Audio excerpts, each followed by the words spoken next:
మీరు త్వరగా రావాలా. ఆశ్రమ్ గారు వచ్చి చిన్న ప్రార్థన చేస్తారు. రెండమ్మ గారు పాప బర్త్డే దేవుడు ఘనంగా జరిగించలాగా.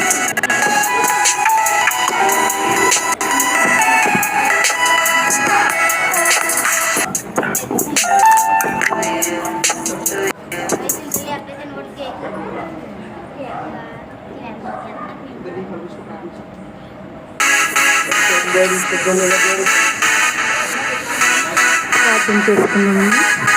మహాగణుడా, మహోన్నతుడా, పరిశుద్ధుడు అయిన తండ్రి, నీ మహిమ కలిగిన నామను కొందనాలు స్తుతులు స్తోత్రాలు ప్రభువా. ఇదిగోనైనా ఇంతవరకునైనా ఈ యొక్క కొడుకునైనా ఎందు నిమిత్తం నేను ఏర్పాటు చేసి ఉన్నారు ప్రభువా. నువ్వు ఎరిగి ఉన్న దేవుడునైనా ఇదిగో జయన్నాదస్తున్న ప్రభువా. అయ్యానైనా మరి ఒక్కనైనా నూతన సంవత్సరంలో నూతనంగా ప్రవేశపెట్టిన ప్రభువా బిడ్డనైనా ప్రభువా. ఇదిగో తండ్రి నూతన సంవత్సర దయా కిరీటం ధరించుకున్న ప్రభువా.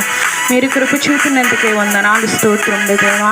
అయ్యా బిడ్డనైనా వయసు ఎందు జ్ఞానమందు మనుషుల దయందు మరి ముఖ్యంగా నీ దయందునైనా బిడ్డ వర్ధిల్లుటకు సహాయం దయచేయండి అయ్యా. బిడ్డ ఎదుగుచుండగా నైనా ప్రభువా ఇదిగో తండ్రి నైనా నీ జ్ఞానంతో నింపండి. నీ యందు భయభక్తులు కలిగి జీవించుటకు నైనా కృప చూపండి ప్రభువా. అలాగే తండ్రి కేక్ కటింగ్ చేస్తుండగా ప్రభువా ఈ కేక్ ఎంత మధురంగా ఉంటుందైనా ప్రభువా అంత మధురకరమైన క్షణములనైనా బిడ్డ జీవితంలోనూ కుటుంబంలోనూ నా ప్రభువా మీరు అనుగ్రహించండి. మరి ముఖ్యంగానైనా ప్రభువా రాజేశ్వరమణి గారిని నాయన ప్రభా, కన్నయ్యమణి గారిని నాయన ప్రభా వారిని ప్రేమించి ఇచ్చిన ఇద్దరు బిడ్డను కూడా మీరు దీవించండి. వారి సేవ అంతటిని కూడా నాయన ప్రభా మీరు విస్తరింప చేసి నాయన ప్రభా నానాటికి వర్ధిల్లుటకు సహాయం దయచేయండి ప్రభా. అన్ని విషయంలో నాయన ప్రభా నైనా బిడ్డలనైనా వర్ధిల్లింప చేసి నడిపించమని నాయన ఎన్నికలే నా దీన ప్రార్థన నా ప్రభా నీ పాద సన్ని చేర్చుకుని నాయన ప్రార్థనకు ప్రత్యుత్తరం జవాబు దయచేయమని త్వరలో రానియన్ని ఏసేపు నీ పాదం పెట్టుకుని ప్రతిలాడి వేడు పొందుకొని చిన్నాము తండ్రి. Amen amen. Happy birthday to you.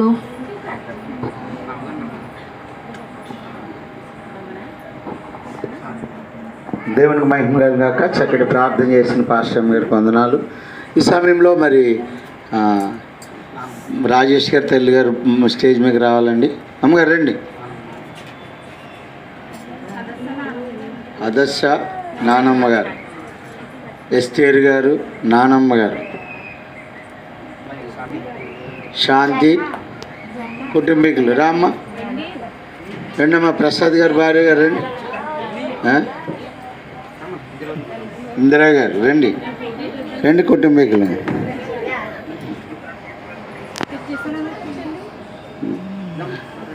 త్వరగా రా.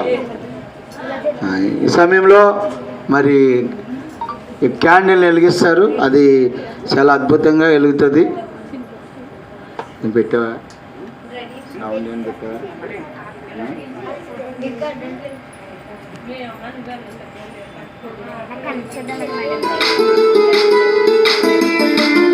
క్యాండిల్ వెలిగిస్తాడు. అందరూ చప్పట్లు కొడదాం.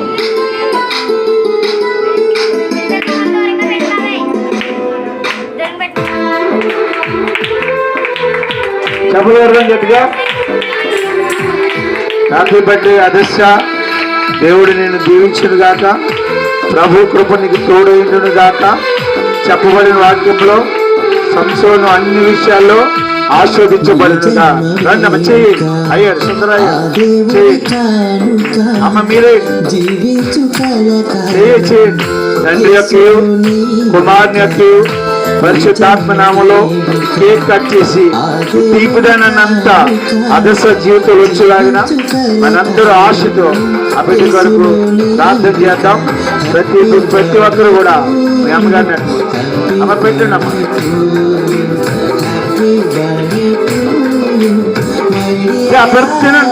మంచి మంచి ఫీడ్ క్యాప్చర్ చాలా ముక్కు భావేసి మీరట్టండి అమ్మ.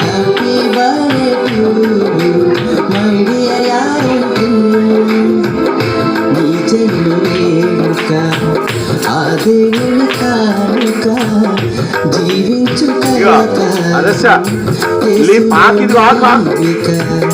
నీ జన్మ వేడుక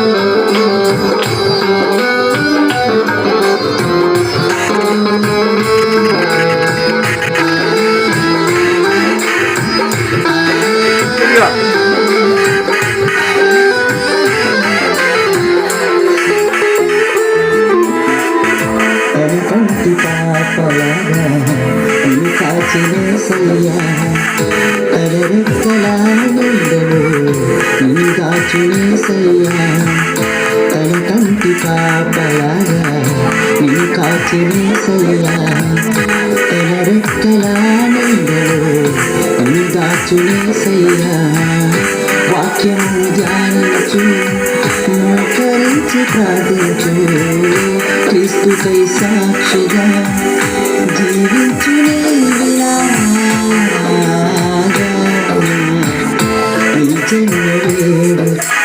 ఈ సమయంలో ఈ కార్యక్రమం దేవుడు బలంగా జరిగించాడు సంతోషంగా. అన్నదిలో ప్రశాంతి అమ్మాయి కొన్ని ప్రార్థన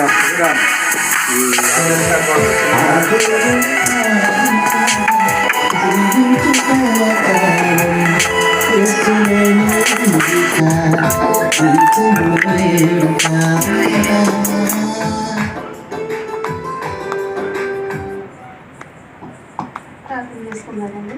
స్తోత్రం వ్యవస్థ పరిశుభ్రాన్ని గంటగా నామానికి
గొప్పవాడవు నమ్మదగిన వాడు దేవానికి స్తోత్రాలు వందనాలు. మీరే నేనని బిడ్డలకు నీ కృప తోడుగా ఉంచిన తండ్రి ఈ సేవను ఈ పరిచర్యను ఇంకా ముందుకు ఘనంగా నేను గంభీరంగా నా తండ్రి రాబోయే రోజుల్లో నా తండ్రి నేను అద్భుతంగా నా తండ్రి ఒక మంచి సంఘంగా ఉండటకు సహాయం చేయమని నీ కనికరం బిడ్డల మీద వచ్చి సహాయం తోడించి నేను మేలును కృపను సమాధానాన్ని శాంతిని అనుగ్రహించమని యేసయ్య పరిశుద్ధ నామాన్ని బట్టి అడిగి వేడుకుంటున్నాం తండ్రి.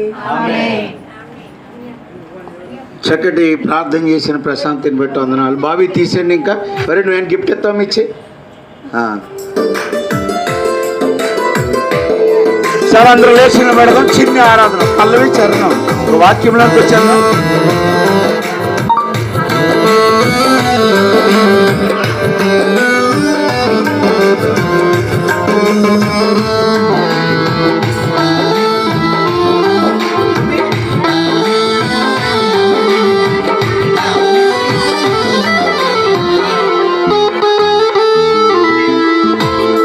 దీర్ఘాయువునిచ్చి తృప్తిపరచునేసయ్యా సీయోనులో నుండి నిన్ను దీవించుగా.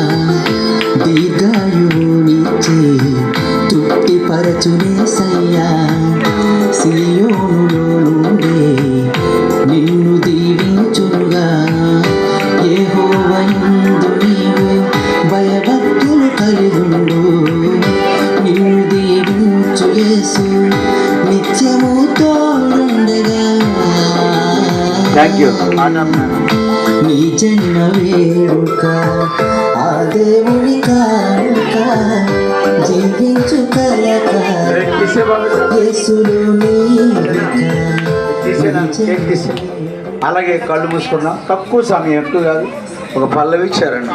అందరు కళ్ళు మూసుకొని ఆరాధన ఎందుకంటే మన మనసును దగ్గరగా చేసుకోవడానికి. ప్రభువా, మరి ఈ వర్తమానం ద్వారా కూడా ఆ బిడ్డకి ఆశీర్వాదమే కాదు, మా జీవితంలో ఏవైతే కొదువు ఉన్నాయో ప్రతి కొదువును ప్రభు అని యేసునామంలో మీరు తీరుస్తున్నందుకు మీకు వందనాలు ప్రభు అని, మేము బ్రతుకున్నందుకు నీకు వందనాలు ప్రభు అని, మేము మాట్లాడుతున్నందుకు నీకు వందనాలు ప్రభు అని, మేము నడుస్తున్నందుకు మీకు వందనాలు ప్రభు అని. ప్రతిదీ ఆయన ఆశీర్వాదమే. ఆయన కృప లేకపోతే ఎలా ఉంటుందో ఒకసారి కాకినాడ జనరల్ హాస్పిటల్కి వెళ్ళి చూడండి, నీ పక్కన ఉన్న హాస్పిటల్కి వెళ్ళి చూడండి, ఎంత భయంకరమైన పరిస్థితుల్లో ఉన్నారు. నువ్వు సజీవంగా ఉన్నావు, నువ్వు బ్రతుకున్నావు, నువ్వు మాట్లాడుతున్నావు. అందుని బట్టి కార్యం ఏదైనా సరే, ఏదైనా రక్షణ కూటమే కావాలి. అది పుట్టినరోజు అయినా, ఆదరణ కూడికైనా, హౌస్ ఓపెనింగ్ అయినా, పెళ్ళైనా, ప్రతిదీ రక్షణ కూటంగా దేవుడు ఈ రోజుల్లో నడిపించాలి. అంత అంత్యకాలంలో ఉన్నాం. చిన్న పల్లవి చరణం పాడుకుని ముందుకు కొనసాగుదాం.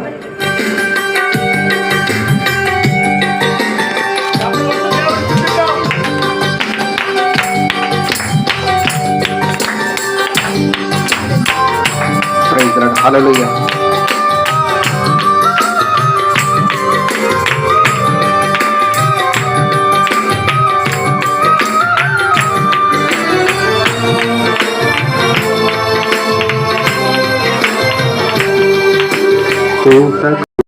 ప్రేమ నా యేసు ప్రేమ, వెలకు అందని ప్రేమ నా యేసు ప్రేమ. తరాలెన్ని మారినా, యుగాలెన్ని గడచినా, జగన మారనిది యేసు ప్రేమ. తరాలెన్ని మారినా, యుగాలెన్ని గడచినా, జగన మారనిది యేసు ప్రేమ. ప్రేమ ప్రేమ నా యేసు ప్రేమ, ప్రేమ ప్రేమ మన తండ్రి ప్రేమ. ప్రేమ ప్రేమ నా యేసు ప్రేమ, ప్రేమ ప్రేమ మన తండ్రి ప్రేమ. ఊహకు అందని ప్రేమ నా యేసు ప్రేమ, వెలకు అందని ప్రేమ మన యేసు ప్రేమ.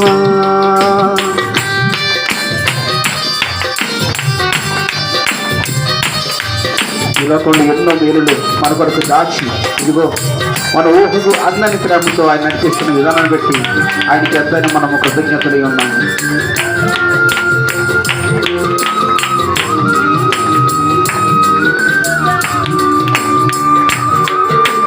మనిషిని మనిషిని ప్రేమించుటకు స్వార్థం మూల కారణం.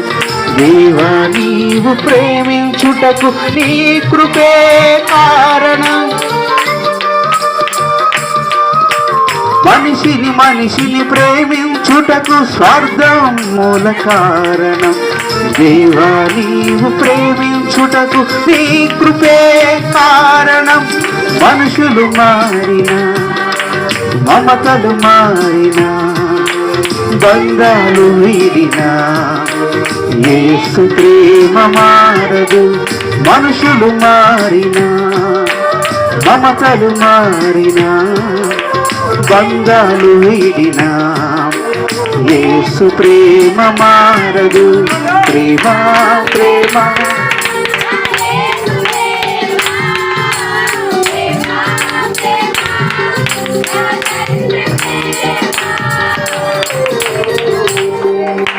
ఊహకు అందని ప్రేమ నా యేసు ప్రేమ, వెలకు అందని ప్రేమ మన యేసు ప్రేమ. యేసయ్య మన జీవితంలో జరిగిస్తున్న అనేకమైన అద్భుతాలు, ఆశ్చర్యకార్యాలు ఎంత వివరించినా కనువి తెరదు. ఈ దినమంతా, ఈ రాత్రి అంతా కూడా మనము ఆయన కొరకు పాడగలం. ఈ రాత్రి అంతా కూడా ఆయన కొరకు మనము సాక్ష్యం ఇవ్వగలం. ఆయన ప్రేమను మనము నెమరు వేసుకుంటూ ఈ లోకంలో ఒంటరిగా జీవించగలం. ఆయన తోడును మనము స్మరించుకుంటూ ఈ లోకంలో మనము ఏమున్నా లేకపోయినా బ్రతకగలం. ఆయన ఇచ్చినటువంటి ధైర్యము, ఆయన చూపిస్తున్నటువంటి కృప ఈ లోకంలో ఎవ్వరు ఇవ్వలేనిది. మనుషులు ఎవ్వరు కూడా మనకు అక్కడికి రాకపోయినా నేనున్నానని నీ తోడుండే ఏకైక దేవుడు యేసుక్రీస్తు ప్రభువు వారు. ఆయన కొరకు మనము మన జీవితము ఎంత తనివి తీరా స్తుతించిన ఆయన నామాన్ని మనము కొనియాడలేము, కీర్తించలేము. నీడలా వెంటాడేది ఆయన ప్రేమ. ఆయన ప్రేమకు మనము దాసోహవడం తప్ప మనము ఏమి చేయలేము. మనల్ని ఆ ప్రేమ కట్టిపడేస్తుంది అటు విధముగా. అటువంటి ప్రేమలో మనం ఉన్నాము. మనమందరూ కూడా అటువంటి ప్రేమలో కొనసాగుతాము. నేను చెప్పినా, సేవకులు చెప్పినా, ఎవరు చెప్పినా యేసు ప్రేమను వీడి ఇంక ఎవరి ప్రేమకు నువ్వు వైపుకు తిరగవద్దని నా మనవి చేస్తూ యేసు ప్రేమలో నువ్వు సురక్షితంగా ఉండగలుగుతావు నమ్ముతూ అందరు కూడా కళ్ళు మూసుకొని ఆయన యొక్క నామాన్ని స్మరించుకుని ప్రార్థన చేసుకుందాం. ప్రతి ఒక్కరు కూడా కళ్ళు మూసుకొని ప్రార్థనలో ఎక్కిపిద్దాం.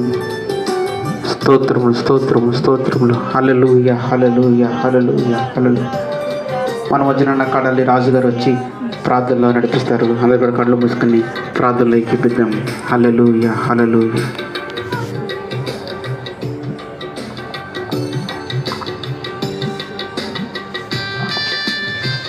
ప్రార్థన. పరలోకమందు ప్రభువా, శక్తివంతుడా, మా గొప్ప దేవా, నీకే వందనాలు, స్తుతులు, స్తోత్రాలు నాయన.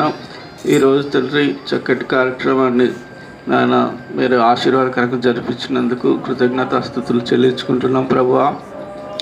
మీరు మాట్లాడే దేవుడు నాయన, మీరు మాట్లాడే ప్రతి మాట నాయన మా హృదయంలో ముద్రించబడిన నాయన మేము వాక్యానుసారమైన జీవితాన్ని కట్టే కృప దయచేయండి. ఇక్కడ వచ్చినటువంటి ప్రతి బిడ్డని ఆశీర్వదించండి. మా రాజు రక్షకుడు యేసే నామములో అడిగి వేడుకుంటున్నాం తండ్రి, ఆమేన్. కూర్చుందాం.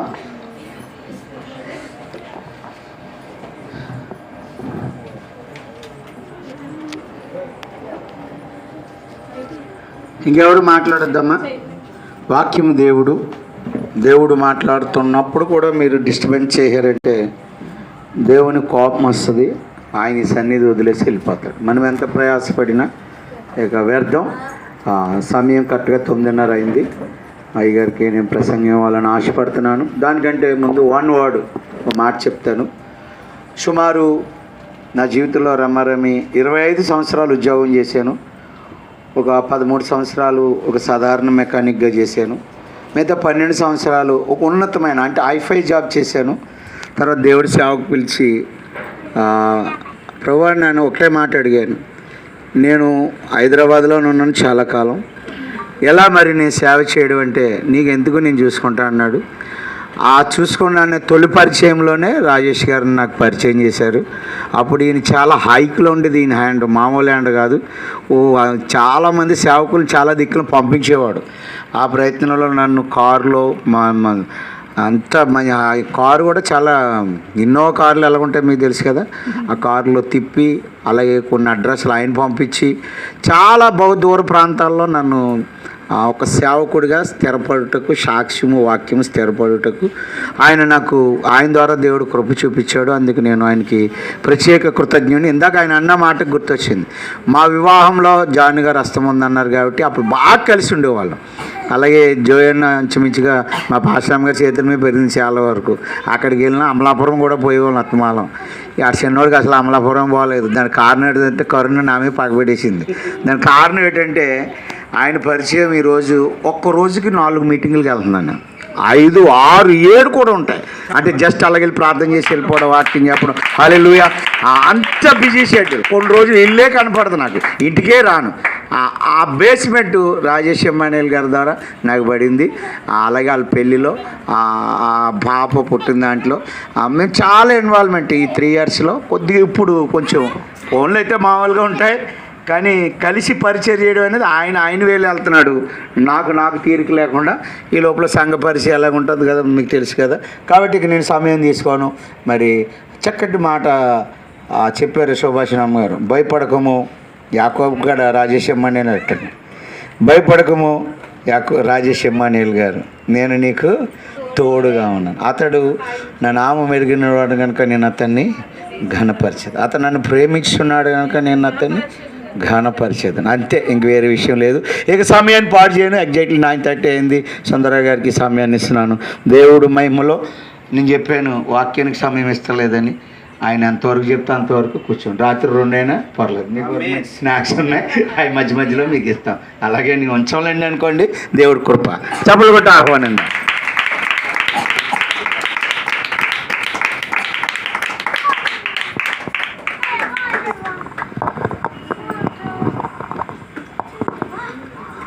ముందుగా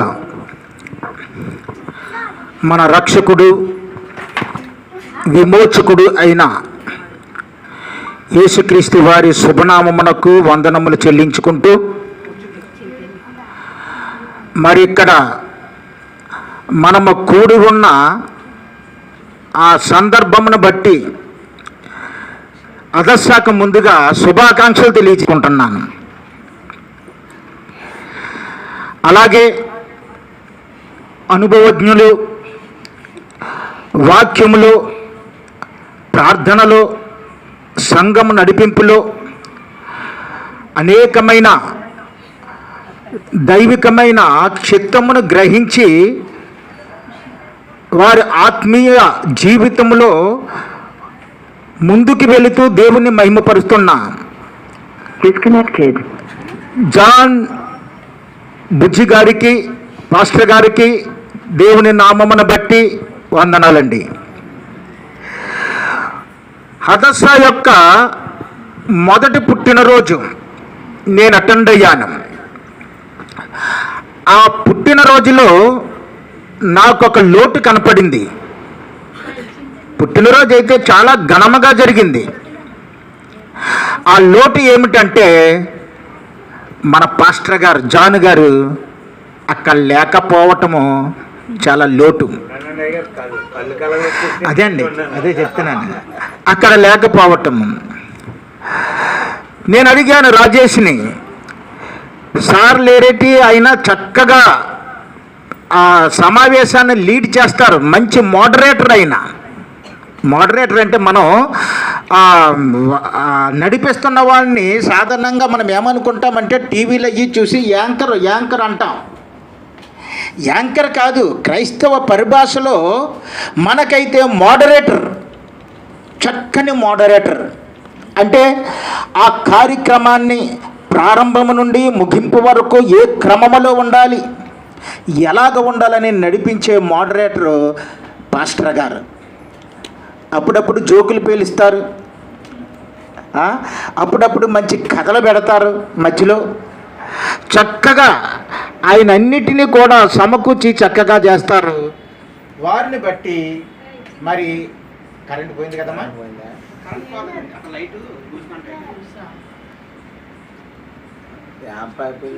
అదే కాబట్టి ఆ లోటుని నేను స్పష్టంగా చూశాను. అయితే మొదటి సంవత్సరము పుట్టినరోజుకు వచ్చాను. అక్కడ చక్కని గ్రీటింగ్స్ ఇవ్వటం జరిగింది. విశేషంగా చెప్పుకోవాల్సింది ఏమిటంటే, ఎన్ని కష్టాలున్నా, ఎన్ని బాధలున్నా, సమస్యలున్నా రాజేష్ మొహంలో కలవరము కానీ, బాధ కానీ, చింత కానీ కనపడదు. ఎందుకు కనపడదంటే, ఆయన ఆనుకున్న వ్యక్తి మామూలు మనుషుడు కాదు, ఆయన దేవుని మీద ఆనుకున్నాడు. అందుకే ఇందాక పాస్టర్ అయ్య గారికి ఒక స్క్రీన్ షాట్ చూపించారు, ఫోన్పేది. అంటే నిన్ను ఆదుకునేవాడు, నిన్ను చూసేవాడు, కునుకుడు, నిద్రపోడు, నీకేది కావాలో నీకు తెలుసు. దేవునికి నీకంటే ముందుగా దేవునికి తెలుసు. కాబట్టి ఏమీ భయపడక దేవునిలో ముందుకు నువ్వు సాగాలి. గత నెలలోనే నేను మా తోడళ్ళు గారి ద్వారా ఒక ఆర్థిక సహాయం జడ్డంగి పాస్టర్ గారికి అందించాను. ఏదైనా ఒక రిక్వైర్మెంట్ చూస్తే అక్కడికి వెళ్తే పలానా రిక్వైర్మెంట్ ఉందండి అని చెప్పి నాకు తెలిసిన 4-5 చెప్తూ ఉంటుంటాను. వారికి ఏదో అందిందట. అందినప్పుడు 25,000 ఇచ్చింది ఆ చర్చ్ కోసం నేను ఇవ్వటం జరిగింది. నా ద్వారా ఆయన ఇచ్చారు. ఇంతక పాస్టర్ గారు నేను మాట్లాడుకున్నాం. అయ్యా అక్కడ గోడ కడితే బాగుంటుంది, ఎంత అవుతుంది ఎస్టిమేషన్ అంటే 25,000 అన్నాడు. అయ్యయ్యో మొన్నే పోయింది. నా మనసులో చాలా బాధ అనిపించింది. అప్పుడప్పుడు వచ్చి చూస్తున్నాగా ఉన్నా ఇలా వచ్చేసిన కదా అది. సర్లే ఇంకా చాలా సమయం ఇంకా ఉంది కదా, అనేక మంది తెలిసిన వాళ్ళు ఉన్నారు కదా, చేద్దారులే అనుకున్నాను. అయితే సందర్భం ఏమిటి అంటే పుట్టినరోజు. ఇందాక పాస్టర్ అయ్య గారు ఒక కీర్తన చదివించారు. ఆ కీర్తన 128వ కీర్తన. ఈ 128వ కీర్తన ఇంచుమించు పుట్టినరోజులకి చదువుకునే కీర్తన. ఆ పై కీర్తన కూడా మన సేవకులు, సంఘ కాపరులు, వాక్యోపదేశకులు కూడా పుట్టినరోజుకి చదువుతూ ఉంటుంటారు. అయితే పాస్టర్ గారు ఒక సెమినార్కి వెళ్ళారు. అక్కడ ఒక బైబిల్ స్టడీ జరిగింది. ఆ స్టడీలో ఆయన చక్కగా నేర్చుకున్నారు దాని విషయంలో. కాబట్టి ఆయనకి అందులో ఉన్న మర్మము తెలుసు కాబట్టి ఆయన దాన్ని టచ్ చేయలేదు. అయితే నేను ఇంకా దాన్ని గ్రహించలేదు కాబట్టి పాస్టర్ గారు పర్మిషన్ ద్వారా నేను ముందుగా వెళ్తూ ఉన్నాను. అయినా నేను 28వ కీర్తన నుండి చదివి 27వ కీర్తనకి వెళ్ళి అక్కడ నుండి నా ప్రసంగాన్ని కొనసాగిస్తూ ఉంటాను. నేను ఈరోజు చెప్పబోయే ప్రసంగ అంశము తర్వాత తెలుస్తుంది. ముందుగా 128వ కీర్తన, నీ లోగిట నీ భార్య ఫలించి ద్రాక్షవల్లి వలె నుండును, నీ భోజనపు బల్ల చుట్టూ నీ పిల్లలు ఒలీవ మొక్కల వలె నుందురు. మన పిల్లలు ఎలాగుంటారటండి? ఒలీవ మొక్కలు. నేను మొదటి పుట్టినరోజుకి దీని విషయంలో చెప్పాను. ఈ వాక్య భాగంలో ఒలీవ మొక్క, ఆ ఒలీవ మొక్క నుండి వచ్చిన ఆ తైలము, ఆ తైలం యొక్క ఉపయోగం ఏ ఏ విషయాల్లో ఉంటుందో అలాగే మన అదస్స కూడా అలాగే తయారు కావాలని నా యొక్క శుభాకాంక్షల్లో తెలియపరిచాను. ఇప్పుడు 127వ కీర్తన నేను చదువుతున్నాను. అందులో 3వ వచనం మాత్రమే. కుమారులు యెహోవా అనుగ్రహించి స్వాస్థ్యము గర్భఫలము ఆయచ్చు బహుమానమే. నిజమే. నేను ఉద్యోగం ఏజెన్సీ ప్రాంతంలో చేశాను. ఒకసారి 5 సంవత్సరాలు పోయిన తర్వాత కాకినాడలో నాకు ఒక స్నేహితుడు కనపడ్డాడు. ఇద్దరం కలిసి చదువుకున్న ఆ స్నేహితుడు నన్ను అడిగాడు, ఎరా ఏ ఉద్యోగం చేస్తున్నావు, ఏమన్నా సంపాదించావా, ఇల్లు కట్టావా, పెళ్ళయిందా, పిల్లలు ఎంతమంది, అవన్నీ వదిలే పెళ్ళయిందా, పిల్లలు ఎంతమంది అని అడిగాడు. అంటే పిల్లలకున్న ప్రాముఖ్యత, ఆ ప్రాముఖ్యత చాలామంది నోటి ద్వారా మనం వింటూ ఉంటుంటాం. మీకు ఎంతమంది పిల్లలండి అంటారు మనం కనపడిన వెంటనే చాలామంది ఎంతమంది పిల్లలండి, ఏం చదువుతున్నారండి ఇలా అడుగుతూ ఉంటుంటారు. అంటే పిల్లలు మనకి దేవుడు యొక్క స్వాస్థ్యముగాను, పిల్లలు మనకి దేవుడు యొక్క బహుమానముగాను వాక్యము చూపబడుతూ ఉన్నప్పుడు అటువంటి బహుమానమును మనం పెంచటానికి ఆ పిల్లల్ని ఎలా పెంచాలో తెలియడానికి ఇటువంటి పుట్టినరోజు సందర్భాలు మనకి ఉపయోగపడుతూ ఉంటాయి. ఈరోజు నేను చెబుతున్న అంశం ఏమిటి అంటే, ప్రభువా మా పిల్లలను ఎలా పెంచాలి, ప్రభువా మా పిల్లలను ఎలా పెంచాలి. ఎలా పెంచాలి మన పిల్లలను? మన పిల్లలు మనకి విలువైన వారు, దేవుడిచ్చే బహుమానమే. మనము బహుమానాన్ని చాలా అపురూపముగా చూసుకుంటాం, బహుమానాన్ని పదిలముగా దాచుకుంటాం. అది కలకాలము నా దగ్గరే ఉండాలి, నాతోనే ఉండాలి, నాదే కావాలి అనే ఆశతో ఆ బహుమానాన్ని మనము ఎంతో అపురూపముగా చూసుకుంటాము.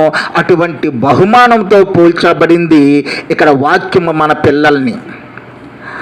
ఆ బహుమానమే రాజేసు కరుణలకిచ్చిన అదశ. మరి ఈ అదశ వయసులోనూ జ్ఞానంలోనూ పెరుగుతుంది.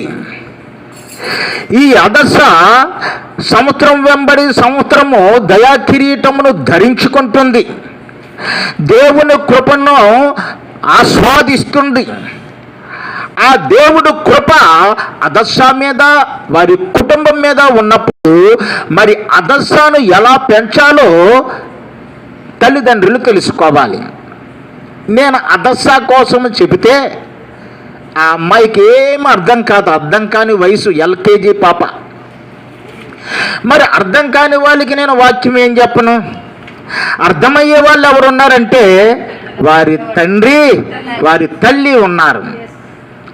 ఇప్పుడు ఈ వయసులో ఆ పాపకి వాక్యం చెప్పే కంటే ఆ పాపను ఎలా పెంచాలో, దేవునిలో ఎలాగ తీర్చిదిద్దాలో తెలుసుకోవలసిన అవసరత తల్లిదండ్రులదే. కాబట్టి ఆ తల్లిదండ్రుల్ని ఫోకస్ చేసుకుంటూ నేను ఈ వాక్యాన్ని చెబుతూ ఉన్నాను. ఇందాక సుహాసిని పాస్టమ్మ గారు ఒక వాక్యపు అధ్యాయంలోనికి వెళ్ళారు. న్యాయాధిపతులు, అక్కడ ఒక గొప్ప శూరుడు, బలమైన వాడు అయిన ఆ న్యాయాధిపతి ఒకరిని పరిచయం చేశారు. ఆయన పేరు సంసోన్. మరి ఈ సంసోను యొక్క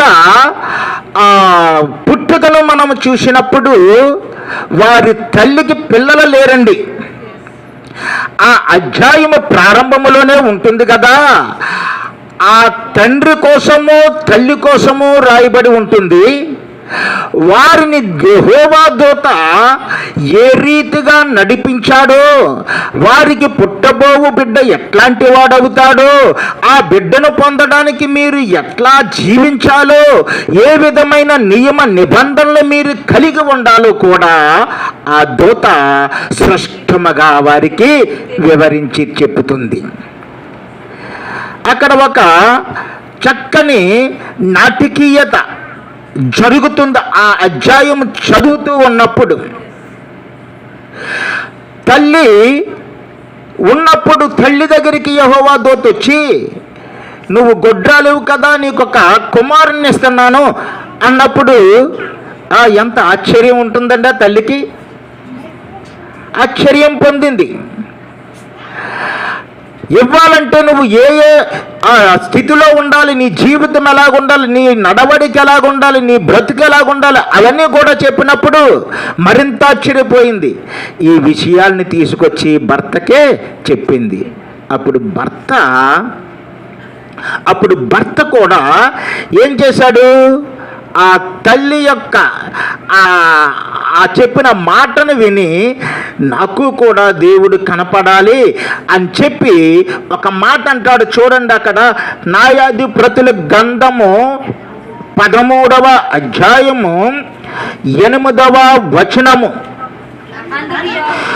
అందుకు మనోహ నా ప్రభువా, నీవు పంపిన దైవజనుడు మరలా నా యొద్దకు వచ్చి పుట్టబోవు ఆ బిడ్డకు మేము ఏమేమి చేయవలనో దానిని మాకు నేర్పున్నట్లు దయచేయమని యెహోవాను కోరగా. ఏమంటున్నాడండి? దేవుణ్ణి ఏమని కోరుతున్నాడంటే, నాకు అందంగా ఎర్రగా ఉన్న బిడ్డని ఇయ్యని కోరతలేదు. నా బిడ్డ ఐశ్వర్యవంతుడిగా చేసేయాలని కోరటం లేదు. నాకు ఇచ్చేవాడు చాలా ఈ లోకమును ఏలేవాడుగా ఉండాలని ఏమీ ఆ నాన్సెన్స్ థింగ్స్ ఏమీ ఆయన కోరటం లేదు. ఎట్లాగంటున్నాడంటే, మేము ఆ బిడ్డను ఏమేమి చేయాలో అంటే ఎలాగ పెంచాలో మాకు నేర్పవా అంటున్నాడు. ఎవరండి అయినా అనేది ఎవరు? చెప్పాలా? మనోహ. ఈ మనోహ అనే పేరుకు అర్థము హిబ్రూ భాషలో ఏమిటి అంటే విశ్రాంతి. హిబ్రూ భాషలో ఏంటండి? విశ్రాంతి. మనోహ భార్యను కలిగి ఉన్నాడు. భార్యాభర్తలు ఇద్దరు ఉన్నప్పుడు ఆ దేవదూత ప్రత్యక్షమైతే బాగుందనుకున్నారు. మనోహ దగ్గరికి మనోహ ఒక ప్రశ్న ఉంచాడు. ఆ ప్రశ్న ఏంటంటే, నా పిల్లలను నేను ఎలాగా పెంచాలి? ఇప్పుడు మన ప్రశ్న కూడా అలాగే ఉండాలి. పుట్టినరోజు జరుపుకుంటున్నామంటే దేవుడిచ్చిన బహుమానమైన కుమారుల్ని కుమార్తెల్ని మనము కలిగి ఉంటున్నామంటే ఆ బహుమానము ఎట్లా ఉండాలని కోరుకోవాలంటే వారిని ఎలాగ మేము పెంచాలి, నీలో ఎలాగ పెంచాలి అనేది మన తాపత్రయమై ఉండాలి. ఈనాడు పిల్లలు సరైన పెంపకం లేకపోతే వారి జీవితము మన చుట్టుపక్కల ఉన్న అనేక మందిని చూస్తున్నప్పుడు, మన ప్రాంతాల్లో అనేక మంది చెడిపోతూ ఉన్నప్పుడు వారి జీవితాలు ఎట్లాగ సాతానుడు వాడుకుంటున్నాడో మనము చూడగలుగుతున్నాం. కారణం ఏమిటంటే, వారు దేవుని కృపలో, దేవుని స్థితిలో, దైవికమైన వాక్యము ద్వారా ఆ పిల్లల్ని పెంచకపోవటం వల్ల అలాగా జరుగుతుంది.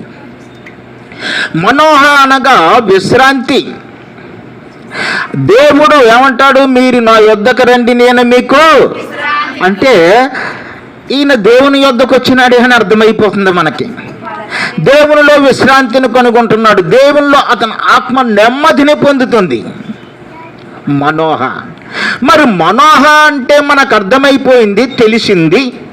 మరి మనోహకు ఒక భార్య ఉంది. కొన్ని సందర్భాలలో కొన్ని చోట్ల వారి యొక్క భార్యల పేరు రాయలేదు. అంత మాత్రాన ఆ భార్య పేరు లేనిదా? కానే కాదు. స్థానికముగా హిబ్రూ భాషలో అనేకమైన స్థానిక రాతలు ఉన్నాయి, గ్రంథాలున్నాయి. అనేక మంది రచించిన వాటిని అక్కడ వారికి స్థానికంగా ఉన్న వారి ప్రాంతంలో రచింపబడిన విషయాలు, ఆ విషయాల్ని పరిశీలన చేసినప్పుడు వారి భార్య పేరును కూడా కనుక్కున్నారు. వారి భార్య పేరు ఏమిటంటే మెజలెపోన్. ఏం పేరండి? మెజలెపోన్. హిబ్రూ భాషలో మెజిలపోన్. ఇంకొక మాట కూడా ఉంది, అదేమిటంటే జిలపునిత్. హిబ్రీ భాషలో ఈ రెండు మాటలకి ఉన్న అర్థాన్ని మనము కనుక పరిశీలన చేసినప్పుడు ఆ అర్థానికి, ఆ మాటలకు అర్థం ఏమిటంటే షేడ్ ఫేషింగ్. ఎలాంటి ఫేషింగ్ అండి? షేడ్ ఫేషింగ్ అంటే అర్థం ఏమిటి? ఛాయాముఖము కలది. ఛాయ అంటే నీడ కదా, నీడ బ్రైట్గా ఉండదు. ఇప్పుడు కరుణ ఎవరు? మరి ఛాయాముఖము కలది అవుతుందా? కాదు. ఫోటోజెనిక్ ఫేస్ కరుణది. చక్కని ముఖం, చక్కని రంగు. మరి ఇక్కడ బైబిల్లో ఈమె గురించి పేరు రాయలేదు, కానీ ఆమె ఎవరని చెప్పబడిందంటే ఎజిలిపోన్ అని చెప్పబడింది. అంటే మనోహకు ఎజిలిపోనుకు పుట్టిన కుమారుడిని ఎలా పెంచాలి అని ఇక్కడ వాక్య సారాంశం ద్వారా మనము తెలుసుకుంటున్నాం. ఆయన ఏమంటున్నాడంటే, మనోహ, ప్రభువా, నా పిల్లల్ని ఎలాగ పెంచాలో మాకు తెలుసుకోవాలి, మాకు నేర్పవా అది అని చెబుతూ ఉన్నాడు. మరి మనం పిల్లల్ని ఎలా పెంచాలి? ఎప్పుడు కూడా ఇలాంటి పుట్టినరోజులు వస్తున్నప్పుడు మనం సాధారణంగా చదివిస్తున్న వాక్య భాగం ఏమిటి అంటే ద్వితీయోపదేశ కాండము 6వ అధ్యాయము 4వ వచనము. ఒకసారి చదువుతారండి. ద్వితీయోపదేశ కాండము చదవమ్మా. ఇశ్రాయేలు వినుము, మన దేవుడైన యెహోవా అద్వితీయుడగు యెహోవా నీ పూర్ణ హృదయముతోను, నీ పూర్ణ ఆత్మతోను, నీ పూర్ణ శక్తితోను నీ దేవుడైన యెహోవాను ప్రేమించు. ఇశ్రాయేలు అంటే యాకోబు సంతానం. విను అంటే దేవుని పిల్లలు. దేవుని పిల్లలారా వినండి. ఏమిటంటే మన దేవుడు మామూలు దేవుడు కాదు. ఆయన ఎలాంటి దేవుడు అంటున్నాడండి అక్కడ? అద్వితీయుడు. ఇంకొక రెండో వాడు లేడు. రకరకాల చోట్లకు నువ్వు వెళ్ళక్కర్లొద్దు, రకరకాల పూజలు నువ్వు చేయక్కర్లొద్దు. రెండో వాడు లేడు, అద్వితీయుడు. ఈ అద్వితీయుడైన ఈ దేవుణ్ణి కలిగిన నువ్వు నేర్చుకోవలసింది ఏమిటి అంటే, నీ పూర్ణ హృదయముతో, పూర్ణ ఆత్మతో, పూర్ణ శక్తితో నీ దేవుడైన యెహోవాను ప్రేమించాలి. ముందు నీ దేవుణ్ణి నువ్వు ప్రేమించకపోతే నీ పిల్లలు ఆ దేవుణ్ణి ఎలా ప్రేమిస్తారు? ప్రేమించలేరు కదా. నీ దేవుణ్ణి నువ్వు గౌరవించకపోతే నీకు పుట్టిన పిల్లలు ఎలాగ గౌరవం ఇవ్వగలుగుతారు? ఇవ్వలేరు. కాబట్టి అక్కడ చెబుతున్న మాట ఏమిటంటే, మొదట మనము దేవుని వైపు టర్న్ అవ్వాలి, మొదట మనము దేవుణ్ణి ప్రేమించాలి, మొదట మనము దేవుణ్ణి వెదకాలి, మొదట మనము దేవునితో ఉండగలగాలి. అప్పుడు మన పిల్లలు మనల్ని చూసి, నా తల్లిదండ్రులు కలిగిన దేవుడు అద్వితీయ దేవుడు, మరొక దేవుడు నాకు పడడు. ఇదే సత్యం. ఇంకా అంటున్నాడు అక్కడ చూడండి, మన పిల్లల్ని ఎలా పెంచాలో చేసుకోవాలంటే ముందు మనం చేయవలసింది, నేడు నేను నీకు ఆజ్ఞాపించి ఈ మాటలు నీ హృదయములో ఉండనిమ్ము. ఏమిటి ఆ మాటలు?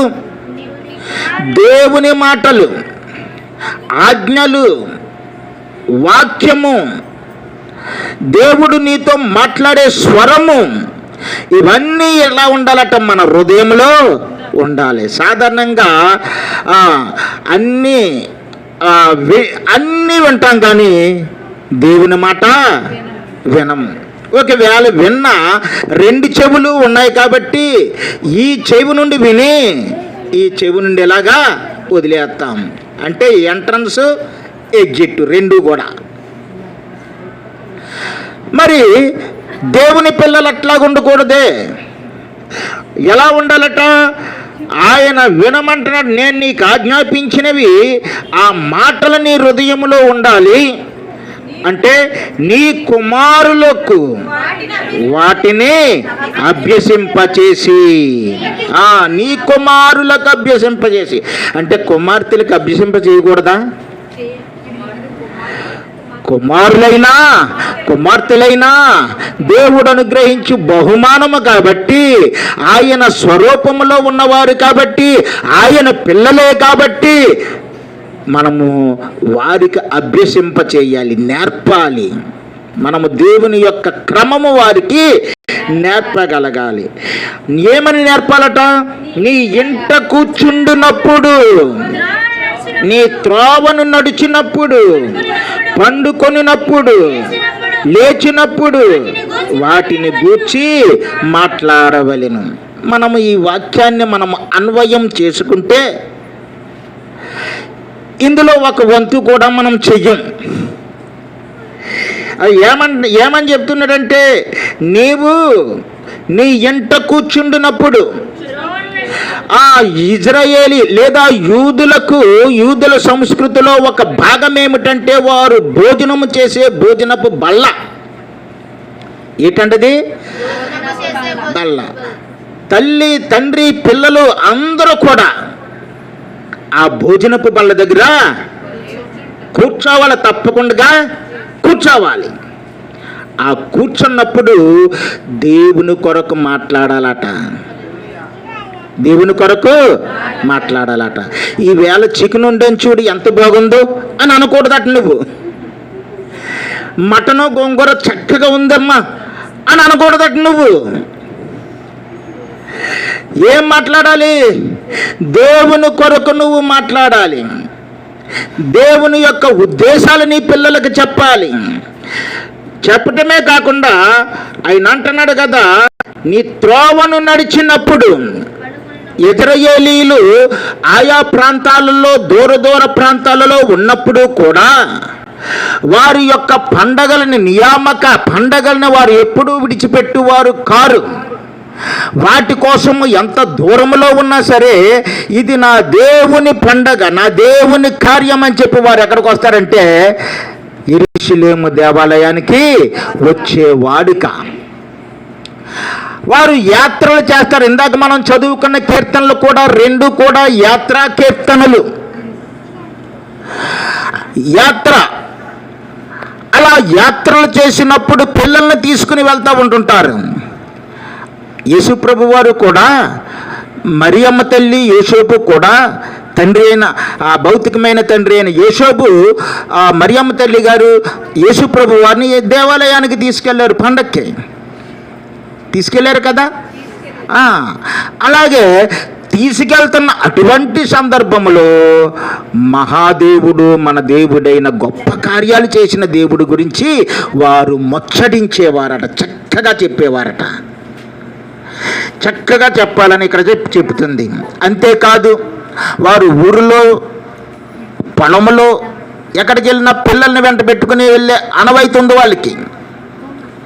అటువంటి సందర్భంలో అంటే వారు ఏ సమయాన్ని వృధా చేయకూడదు. చేయకుండా వారు చక్కగా దేవుని వాక్యమును వారికి నేర్పాలి. పండుకొనినప్పుడట, లేచినప్పుడట వాటిని గూర్చి మాట్లాడాలి. పండుకునేటప్పుడు గుడ్ నైట్ చెప్పుకోవటం మంచిదే, కానీ వాక్యం చెప్పి అప్పుడు గుడ్ నైట్ చెప్పాలి. లేచినప్పుడు గుడ్ మార్నింగ్ చెప్పుకోవటం మంచిదే, ముందు ప్రైజ్ ద లార్డ్ చెప్పి అప్పుడు గుడ్ మార్నింగ్ చెప్పాలి. ఇవన్నీ ఇందులో ఉన్నాయి మనం ఆత్మీయంగా తీసుకున్నప్పుడు. అలాంటప్పుడు అప్పుడు మనం ఏం చేస్తామట, ఆ త్రోవను పడుకున్నప్పుడు మన పిల్లలకి ఇలాంటి క్రమాన్ని నేర్పితే ఆ దేవుని యొక్క ఉద్దేశాన్ని మనము సఫలపరిచిన వారం అవుతాం. నేను ఇచ్చిన బహుమానం ఇది, నా బహుమానాన్ని ఎంత చక్కగా వీరు పెంచుతున్నారు, ఎంత చక్కగా పెంచుతున్నారు. కాబట్టి మన పిల్లల్ని అలా పెంచగలిగినప్పుడు దేవుడు కృప వారి మీద ఉంటుంది. జాన్ వెస్లీ గారి తల్లి సుసన్నా వెస్లీ గారు, ఆమె చాలా భక్తిపరురాలు. ఆ పిల్లల్ని ఎలా పెంచిదట, పొద్దున్నే లేచిన వెంటనే పిల్లలు, అమ్మ నాకు టిఫిన్ కావాలి, నాకు ఇడ్లీ కావాలి, అది కావాలి అని అడుగుతారు కదా. వాళ్ళకు ఒక కండిషన్ పెట్టిందట. ఏమిటి?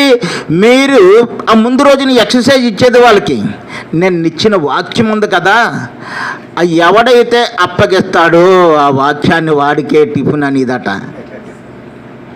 ఆ వాక్యం అప్పగించిన వాడికే టిఫిను. లేకపోతే వాడికి టిఫిన్ లేదు, భోజనం లేదు. అంటే దేవుని క్రమమును ఎంత చక్కగా ఎంత మంచిగా ఆవిడ నేర్పిందో, నేర్పబట్టే జాన్ వెస్లీ గారు అద్భుతమైన పరిచర్య చేసి ప్రపంచములో అనేక ఆత్మలను సంపాదించగలిగారు. గొప్ప పరిచారకుడైపోయారు. వారి కుటుంబంలో అనేక మంది. ఆవిడ ప్రార్థన దేవుడిలో ఇచ్చిన తర్పేదు. అందుకే మనము ప్రభువులో పెంచాలి. ఎఫెసీయులకు రాసిన పత్రిక 6:4 చూద్దామండి. ఎఫెసీయులకు రాసిన పత్రిక, తండ్రులారా మీ పిల్లలకు కోపము రేపక ప్రభువు యొక్క శిక్షలోను బోధ అనేది కావాలి మనకి. ప్రభువు యొక్క శిక్షలోను బోధలోను. శిక్ష అనే మాట కొట్టడం కాదు, అక్కడ శిక్ష అనే మాట కొట్టడం అనే అర్థం కాదు. అక్కడ ఆ శిక్ష ఏమిటంటే ట్రైనింగ్. మాకు అప్పుడప్పుడుని శిక్షణా కార్యక్రమాలని పెడతా ఉంటుంటారు. శిక్షణా కార్యక్రమాలు అంటే మమ్మల్ని శిక్షించే కార్యక్రమాలు కాదు, ట్రైనింగ్. ఏ ట్రైనింగు? దేవుని బోధ చేస్తూ వారిని నువ్వు ఆ శిక్షణలో పెంచినప్పుడు ఆ బోధ ఏమవుతుందట, నీ పిల్లలకు చక్కని త్రోవను ఏర్పరుస్తుంది. అందుకే సామెతలు 22:6 అంటుంది కదా, బాలుడు నడవవలసిన త్రోవను వానికి నేర్పము, వాడి పెద్దవాడైనప్పుడు దాని నుండి తొలగిపోవడం. ఇది సాములకోట నేను వెళ్తున్నప్పుడు ఆ చర్చి మీద ఉండేది, పెద్దాపురం చర్చి మీద వెళ్తున్నప్పుడు.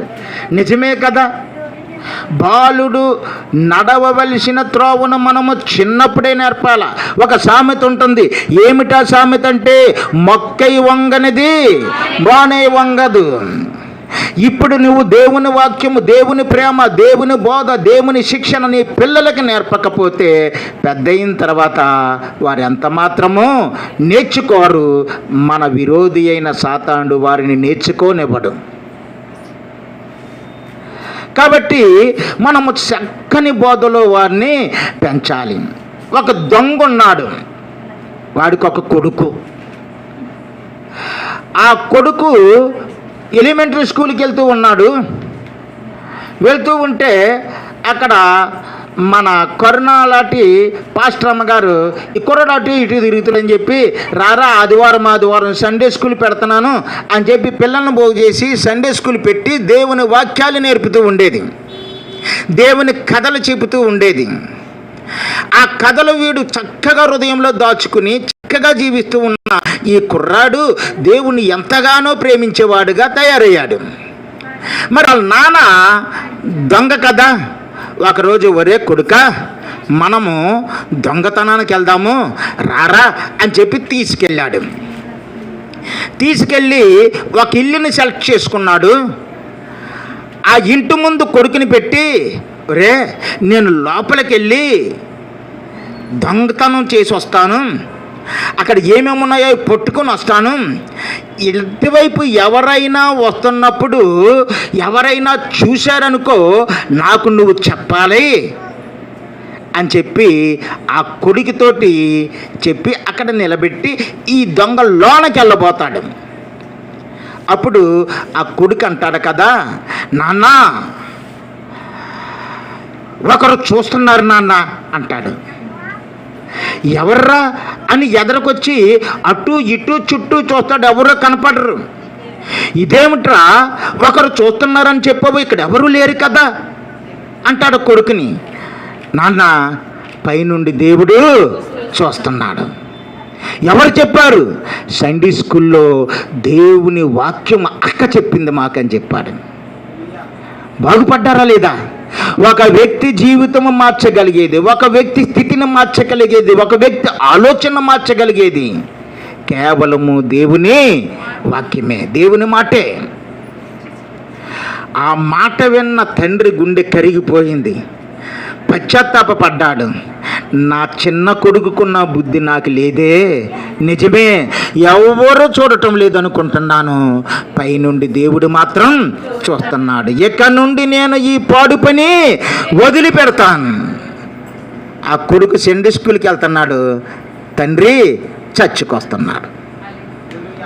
దేవుని గొప్ప కార్యాలు. కాబట్టి మనము తండ్రి మనసు మారటం ఎలా జరిగిందో మనము తెలుసుకోగలుగుతున్నాం. అందుకే కొరింథీయులకు రాసిన మొదటి పత్రిక 7వ అధ్యాయం 14వ వచనములో ఉంటుంది కదా, తల్లిదండ్రులు పరిశుద్ధముగా ఉంటే ఆ పిల్లలు కూడా పవిత్రంగా బ్రతుకుతారని వాక్యం చెబుతుంది.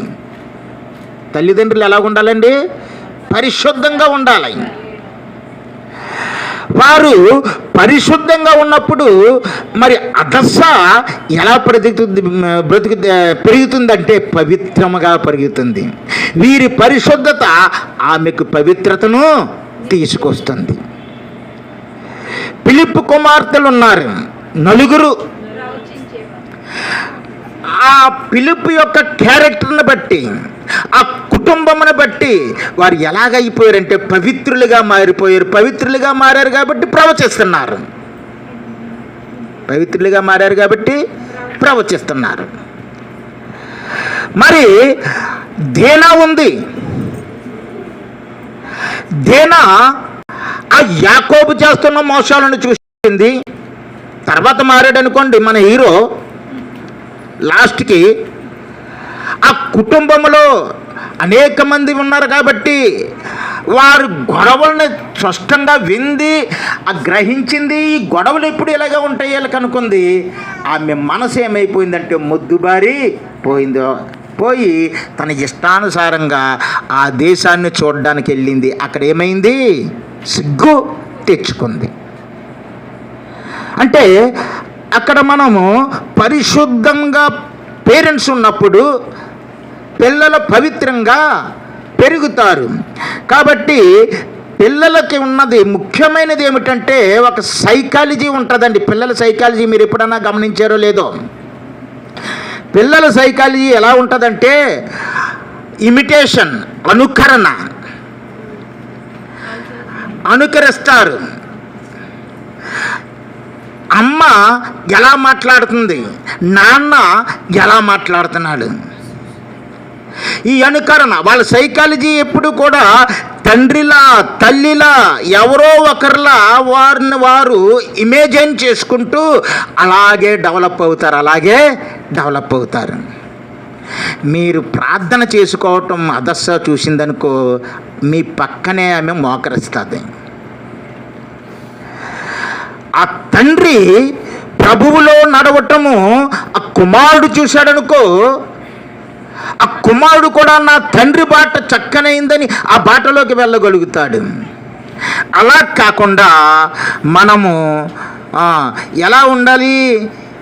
దేవునికి అర్పించుకున్న కుటుంబంగా ఉండాలి. కానీ కొంతమంది అలా ఉండరు. ఇప్పుడు పిల్లలు జాగ్రత్తగా పెరగాలంటే, దేవుని కృపలో పెరగాలంటే వాళ్ళని ఎలాగ పెంచాలో మాకు నేర్పు అని మనోహ అడిగినప్పుడు దేవుడు చెప్పిన ఈ సందర్భాన్ని మనము జ్ఞాపకం చేసుకుంటూ దాన్ని టూకీగా మన కాలమునకు మార్చుకున్నప్పుడు మనము ఎలాగుండాలి? పిల్లల తల్లిదండ్రులుగా ఎలా ఉండాలి అంటే, పిల్లల ఎదుట ఎప్పుడు కూడా మీరు ఫైటింగ్ చేయకూడదు.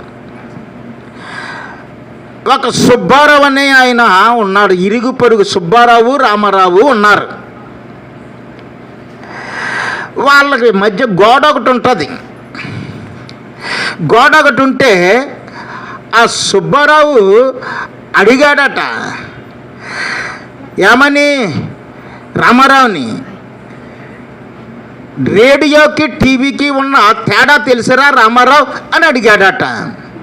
ఓ, నాకెందుకు తెలీదు అంటే, అయితే చెప్పు అన్నాడట. అంటే ఇతను చెప్తున్నాడు, మీ ఆవిడ నువ్వు లోపలికెళ్ళి తలుపేసుకుని టపా టపా టపామని కొట్టుకుంటూ తిట్టుకుంటూ ఉంటారు. ఆ మాటలు మనకు వినిపిస్తాయి, దాన్ని ఏమో రేడియో అంటారు అన్నాడు. అంటే వినబడేది రేడియో. ఒక్కొక్కసారి మీ గొడవలు ముదిరిపోతాయి. తట్టుకోలేని పరిస్థితుల్లో ఆమెడు జుట్టట్టుకుని ఈదులోకి నువ్వు లాక్కొచ్చేస్తావు, ఇష్టం వచ్చినట్టు కొడతావు, తిడతావు. అది చూసినప్పుడు ఊళ్ళో వాళ్ళందరూ చూస్తారు. అదేంటంటే మీ మాటలో వింటున్నారు, మీరు చేస్తున్నది చూస్తున్నారు కాబట్టి టీవీలో మాటలో వినబడతాయి, టీవీలో చూడటం జరుగుతుంది కాబట్టి అది టీవీ అన్నాడట.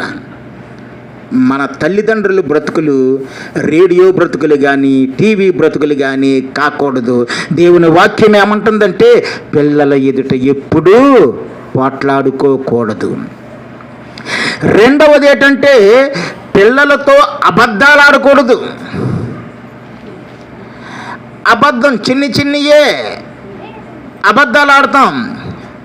నిజానికి పిల్లలు అన్నం తినకపోతే అదిగో బూచోడు వస్తున్నాడని అల్లిపింతాం మనం.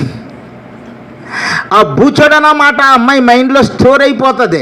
చీకటిని చూసినా నీడని చూసినా ఏది చూసినా బూచోడని భయపడుతుంది. అలాగే చందమామని రావే అని పిలుస్తాం. చందమామ వస్తుందా? రాదు. అంటే కొన్ని మనకు తెలియకుండానే వారికి లేయర్స్ ఆఫ్ లేయింగ్స్ నేర్పేస్తూ ఉంటుంటాం. అబద్ధాలు ఆడకూడదు. తర్వాత ఏంటంటే పిల్లలు వేసే ప్రశ్నలకు సరైన సమాధానం చెప్పాలట. విసుక్కోకూడదు. ఏదైనా నాన్న నువ్వు ఇలాగెందుకు చేస్తున్నావు అంటే నువ్వు ఆ పని చేస్తున్నావు అంటే నీ దగ్గర కరెక్ట్ సమాధానం ఉండబట్టే కదా చేస్తున్నావు. అమ్మ నువ్వు ఇలాగెందుకు చేస్తున్నావు అంటే కరెక్ట్ సమాధానం నీ దగ్గర ఉంది. అది చెప్పకూడని సమాధానం అయితే చెప్పే విధానంలో చెప్పాలి కానీ అతల పో అని చెప్పి డిప్పకాయలాగి పంపేయకూడదు. ఏం చేయకూడదు? వేసే ప్రశ్నలకు ఖచ్చితమైన సమాధానాలు మనం చెప్పగలగాలి. ఇక నాలుగవది ఏమిటంటే పిల్లలిద్దరు ఉన్నారు మీకు, ఇద్దరిని సమానంగా చూడాలి, పక్షపాత బుద్ధితో చూడకూడదు. బైబిల్లో ఒకరు పక్షపాత బుద్ధితో చూశారు, చాలా కీడు జరిగింది. రెబ్కా అనే ఆ తల్లి తన వెనకాల చెంగట్టుకుని తిరుగుతున్నాడని యాకోబుని ప్రేమించింది, వీధుల్లాంటి తిరుగుతున్నాడని యేషోబును ద్వేషించింది, యాసావును ద్వేషించింది. ప్రేమ అనేది ఇద్దరికీ సమానంగా ఉండాలి. ప్రేమ అనేది ఇద్దరికీ ఒకలాగే మీరు చూపించగలగాలి. తారతమ్యాలు ఉన్నాయంటే వారి మనసుల్లో ముద్రపడిపోతాయి. ముద్రపడిపోతే మీ మీద నెగిటివ్నెస్ ఏర్పడిపోతూ ఉంటుంది. కాబట్టి పిల్లలిద్దరిని కూడా మీరు సమానంగానే చూడాలి. ఇలాంటి పనులు చేసే తల్లిదండ్రులు మంచి తల్లిదండ్రులు. వారి కొరకే ఈ మనోహ ద్వారా దేవుడు చెబుతున్నాడు, పిల్లల్ని ఈ విధంగా పెంచాలి, పిల్లల్ని ఈ విధంగా పెంచాలి. యోబు భక్తుడు చూడండి 1వ అధ్యాయం 5వ వచనములో వారి పిల్లలు తప్పు చేశారేమని చెప్పి బాధతో ఆయన ఏం చేశాడంటే దహన బలులు అర్పించాడట. వారు పాపము కానీ చేశారేమో అని. ఆ రోజుల్లో బలులు ప్రార్థన, ఆ బలులు దేవునికి అర్పించి పాప పరిహారం చేసుకునేవారు. మనమేం చేయాలంటే ప్రార్థననే బలిపీఠాన్ని నిర్మించుకోవాలి మన పిల్లల కొరకు. ఇంకా మనం చూస్తే ఆ ప్రార్థన ఎట్లాగుండాలి? విలాపవాక్యాల్లో మనము ఉపవాస ప్రార్థనలు ఎక్కువగా చదువుకుంటూ ఉంటుంటాం. 2వ అధ్యాయం 19వ వచనంలో రేయి మొదటి జామున అనగా రేయి మొదటి జామున మన పిల్లల కొరకు ఏం చేయాలట? ప్రార్థన చేయాలట. ప్రార్థన. జాన్ వెస్లీ గారి తల్లి వారు పడుకున్న పడకల దగ్గరికి వెళ్ళి వాళ్ళ పక్కన మోకరించి ప్రార్థన చేసేదట. అందుకే వారికి అన్ని దీవెనలు వచ్చేసాయి, గొప్ప బ్లెస్సింగ్స్ వచ్చేసాయి వారికి. కాబట్టి మనము మన పిల్లల విషయంలో చాలా జాగ్రత్తగా ఉండాలి. వారిని సత్యములోనే పెంచాలి. చూడండి, ఆఖరిగా ఒక వాక్యం చదువుకుని ముగించుకుందాం. యోహాను రాసిన 3వ పత్రిక 4వ వచనము. యోహాను రాసిన 3వ పత్రిక, నా పిల్లలు సత్యమును అనుసరించి నడుచుకొనుచున్నారని వినుటి కంటే నాకు ఎక్కువైనా సంతోషము లేదు. ఏమంటున్నాడండి? సత్యమును అనుసరించి నడుచుకోవాలట. మీకు పుట్టిన పిల్లలే కాదు, వారి తల్లిదండ్రులు కూడా. ఎవరు ఆ సత్యం అంటే ప్రభు అంటాడు, నేనే మార్గము, సత్యము, జీవము. యేసును అనుసరించి మీరు జీవిస్తూ యేసులో మీ పిల్లల్ని నడిపించినప్పుడు అటువంటి గొప్ప ఆశీర్వాదము మీరు పొందగలుగుతారు. అదస్సాకు ఇలాంటి దయా కిరీటాలు ఎన్నో దేవుడిస్తాడు. పరలోకపు ఆశీర్వాదాలు ఆమెకు అనుగ్రహిస్తాడు. కుటుంబానికి ఒక వెలుగు దివ్యగా మారుస్తాడు. దేవుడు ఈ వాక్యమును దీవించి అదస్సాను ఆశీర్వదించును గాక. విన్న మీ అందరకు వందనాలు. Praise lord. హల్లెలూయా, హల్లెలూయా.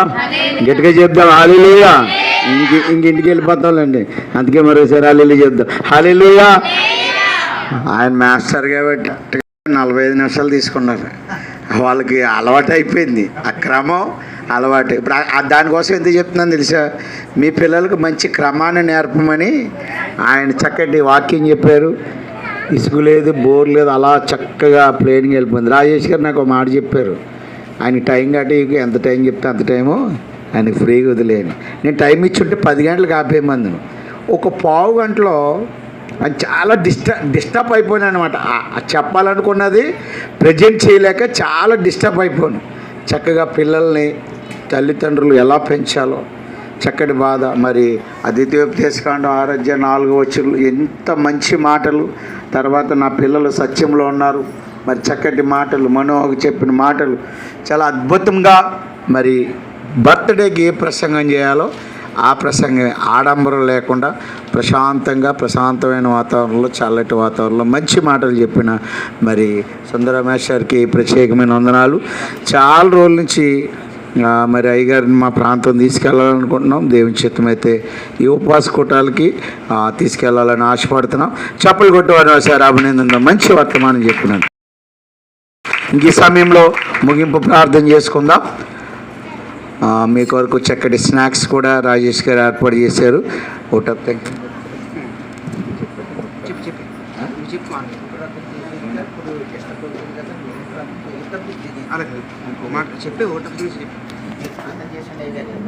ప్రార్థన చేసుకుని ముగించుకుందాం. అలాగే ఈ ప్రార్థనకు ఆయన ప్రేమపూర్వకంగా పిలిచిన మీ అందరికీ ఆయన తరపున ప్రత్యేకమైన వందనాలు తెలియపరుస్తున్నాం. ముగింపు ఆశీర్వాదం మీరు ప్రార్థన చేసుకోండి. మహాగణుడా, పరిశుద్ధుడా, మీ ఘనమైన గొప్ప నామమునకు స్తోత్రాలు చెల్లించుకుంటున్నాము. యేసురాజా ప్రభువా, గొప్ప దేవుడువు, అద్వితీయుడైన దేవుడువు. మీ సన్నిధిలో మమ్మల్ని అందరినీ ప్రభువా సమకూర్చారు. ఆ సందర్భము ప్రభువా హదస్స యొక్క పుట్టినరోజు. ఈ పుట్టినరోజును నీ బిడ్డను మీరు సదా ఆశీర్వదించారు ప్రభువా.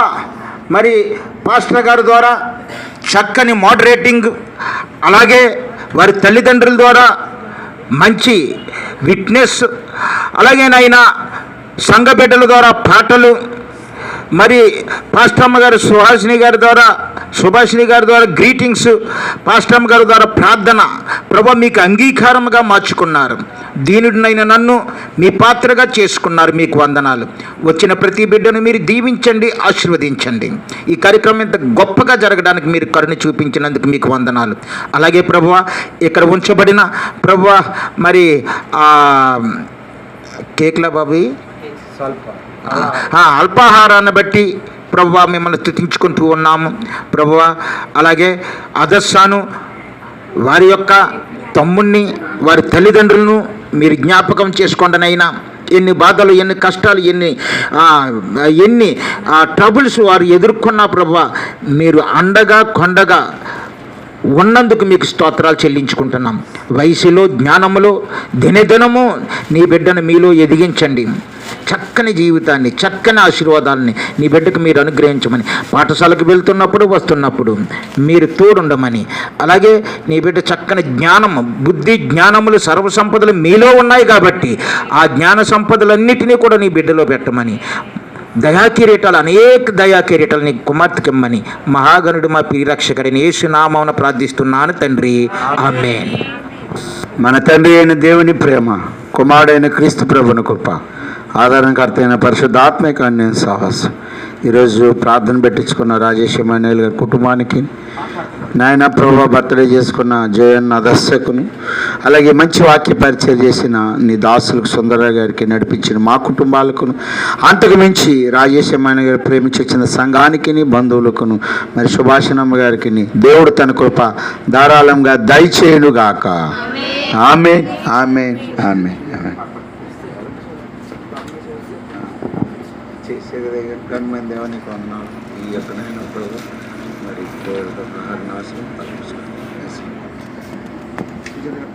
సుజాత గారు వచ్చి పాట పాడాలి. ఈ లోపల మరి దీన్ని డిస్ట్రిబ్యూట్ చేస్తారు పిల్లలు.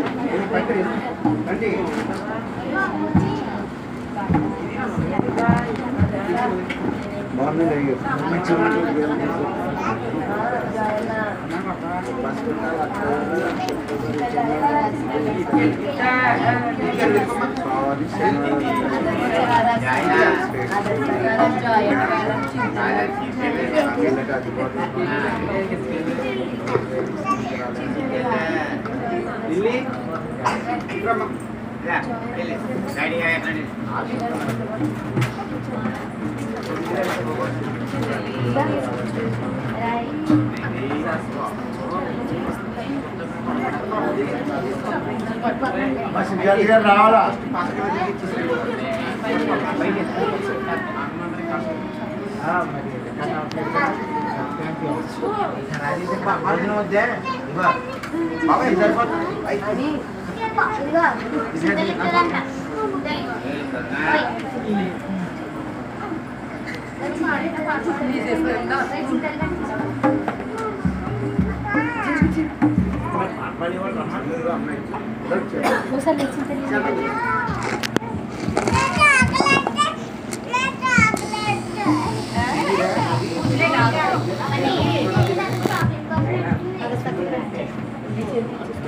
ప్రైజ్ లార్డ్, హల్లెలూయా. నీ కృపలేనిదే, నీ దయలేనిదే, నేను ఊహించలేను యేసయ్యా. నీ కృపలేనిదే, నీ దయలేనిదే, క్షణమైన బ్రతుకలేనయా.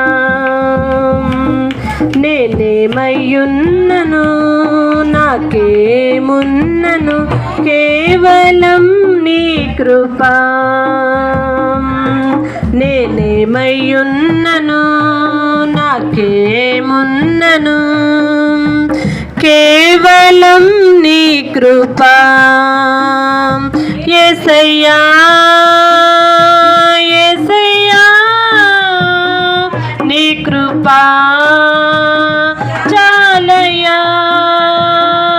యేసయ్యా, యేసయ్యా, నీ కృపా చాలయ్యా. నీ కృప లేనిదే, నీ దయలేనిదే, క్షణమైన బ్రతుకలేదయా. నీ కృప లేనిదే, నీ దయలేనిదే, క్షణమైన బ్రతుకలేదయా. నాశనకరమైన గోతి నుండి నన్ను లేవనెత్తినది నీ కృపా. నాశనకరమైన గోతి నుండి నన్ను లేవనెత్తినది నీ కృపా. నీ కృపలోనే నా జీవితం కడవరకు కొనసాగించేదన్. నీ కృపలోనే నా జీవితం కడవరకు కొనసాగించేదన్. యేసయ్యా, యేసయ్యా, నీ కృపా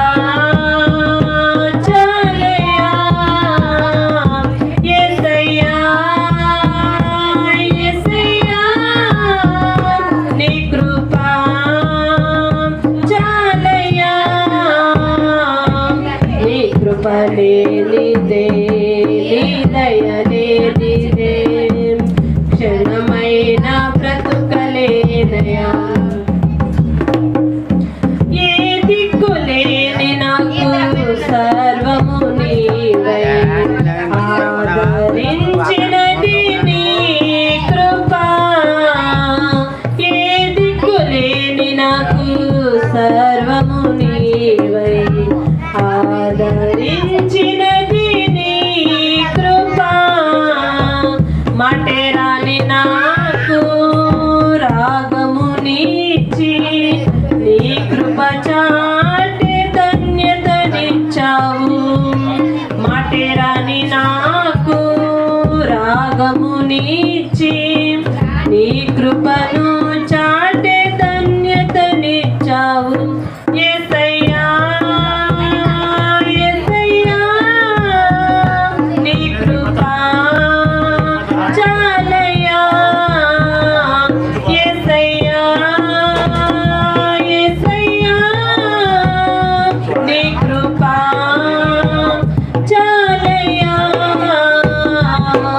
నీ కృప లేనిదే నీ దయ లేనిదే క్షణమైన బ్రతుకలేదయా నేనేమై ఉన్నను నాకేమున్నను కేవలం నీ కృపా నేనేమై ఉన్నను నాకేమున్నను కేవలం నీ కృపా యేసయ్యా యేసయ్యా నీ కృపా చాలయ్యా నీ కృపా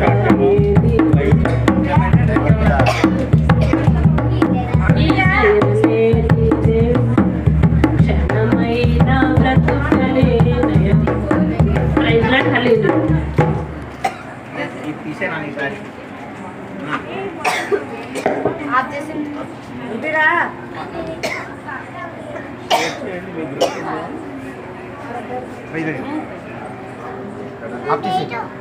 మీ గ్రూప్ ఉంటే షేర్ చేయండి.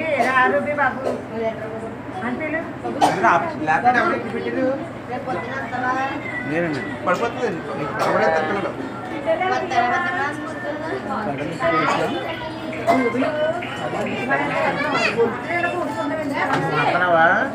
బాబా నేను వాడుతుంది నేను దొరికింది అయిందా మెసేజ్ ల్యాప్టాప్ అమ్మ ఇలా పెట్టాము స్టార్ట్ చేస్తే ఎక్కువ మంది పోతారు. వచ్చేసింది ఇంకా అయిపోయింది అప్పుడు మళ్ళీ మన హాస్పిటల్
రెండు ఉన్నాయి. కడలి స్పోర్ట్స్, కడలి ప్రేయర్ టవర్ రెండు. కడలి ప్రేయర్ టవరు, ఇదేమో కడలి స్పోర్ట్స్ వచ్చింది.